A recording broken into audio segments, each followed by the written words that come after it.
বাংলার জলাভূমি, পুকুর আর হাওরের এক নীরব সৌন্দর্যের নাম জলময়ূর। নামের সাথে মিল আছে রাজকীয়তার, আর চলাফেরায় আছে এক অদ্ভুত কোমলতা। জলময়ূর আসলে এক ধরনের পাখি, যাকে ইংরেজিতে জাকানা বলা হয়। এদের সবচেয়ে বিশেষ বৈশিষ্ট্য হলো লম্বা পা আর বড় আঙুল, যা দিয়ে তারা সহজেই পানির উপর ভাসমান পাতার উপর হাঁটতে পারে।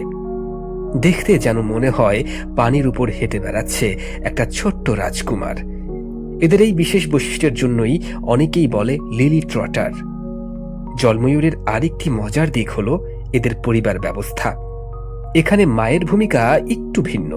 অনেক ক্ষেত্রে মা একাধিক সঙ্গী রাখে, আর ডিমে তা দেয় ও বাচ্চাদের যত্ন নেয় বাবা পাখি। বাংলাদেশের হাওর, বাওর, বিল, পুকুর, ধানক্ষেত, যেখানে পানির উপর ভাসমান উদ্ভিদ যেমন শাপলা পদ্ম থাকে, সেখানেই এরা থাকে।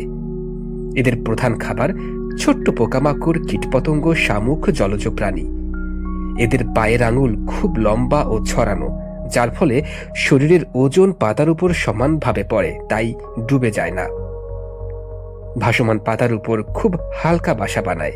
ডিমগুলো চকচকে ও দাগযুক্ত হয়, যাতে পানির মাঝে লুকিয়ে থাকতে পারে।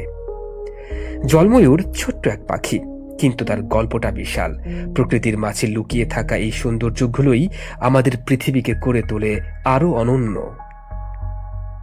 শুধু সৌন্দর্যই নয়, জলময়ূরের জীবনধারাও ভীষণ ব্যতিক্রমী।